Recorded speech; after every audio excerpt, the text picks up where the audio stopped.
COVID-19 pandemic has dealt a severe blow to tourism. But what will President Cyril Ramaphosa's latest restrictions mean for the industry? I'm now joined by Otto de Vries, CEO of the Association of Southern African Travel Agents. Mr. de Vries, thank you so much for your time. I mean, once again, the tourism industry on the spotlight, especially with these restrictions in place by the President. Your reaction to the President's address? Good morning. In fact, I think we're very satisfied with the response.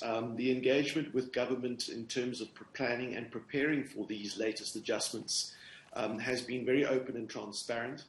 And I think in light of where we find ourselves, and I'm certainly no medical expert, I think that it's a measured and carefully considered response. There's been good consultation, and ultimately what we're trying to do here is balance the health and safety of South African citizens and ensuring that we are still able to keep the economy open, particularly in December, which is obviously such an important time for us in terms of having our summer breaks and having a chance to get away and have a little bit of a holiday.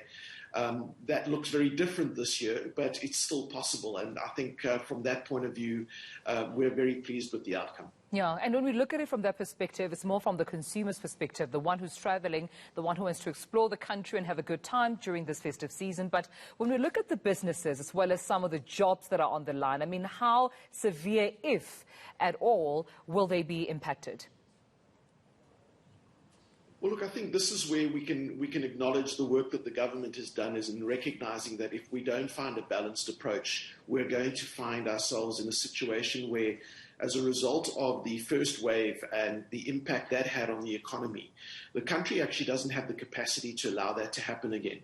So our plea is to ensure on both the sides of the industry as well as the customers that will go on holiday or stay in hotels or go through to restaurants and visit bars and taverns, to please ensure that in order to make sure that you're still able to have a bit of fun and a good time and to be able to get out, to please adhere to the protocols. Let's be sure that we are consistent and that we aren't part of the problem, but that we're doing everything that we can to make sure that our businesses can remain open and that we're able to still provide some level of quality and service to our customers, and that they're able to have a good time within the restrictions and the framework that has been created. Right. I mean, and that caution goes to South Africans within the borders. But I mean, when we look at those international trips, Mr. de Vries, Minister Naledi Pandor cautioning South Africans from traveling to unnecessary trips internationally, especially to those high-risk countries. I mean, as a body representing travel agents, are you seeing South Africans booking more trips overseas, especially to those countries that are still high risk to travel? Well, I think some of the comments that we heard this morning is reflective. I think for many South Africans, they are very cautious in terms of considering whether they will or won't make travel, whether that is domestic or international.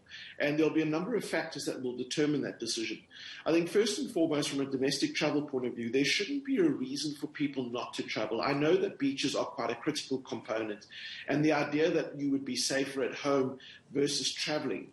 If we are consistent with the application of protocols, it shouldn't matter where you are in South Africa. You should be able to get the same experience and therefore the same sense of safety and comfort regardless of where you are. And the chance of just changing your environment a little bit and having to have time away with friends and family, especially because we have been locked down and confined to our homes for so long, I think shouldn't be an opportunity that is missed. Just be consistent in ensuring that everybody complies with the protocols. As for international travel, again, I think common sense needs to prevail.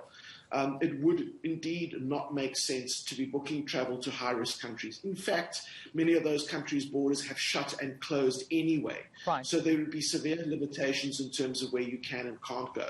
Those that are choosing to travel internationally, think carefully about where you're going. Consider the requirements and the protocols and the steps that you would need to take in order for that travel to actually happen. And again, just be vigilant, be careful, but also, avoid places that are currently at a high risk. And as indicated, those that are already in severe lockdowns are already having closed border scenarios where we wouldn't be able to travel to those countries anyway. All right, then we'll leave it at that. But thank you so much for talking to us, Mr. Otto de Vries, from the Association of Southern African Travel Agents.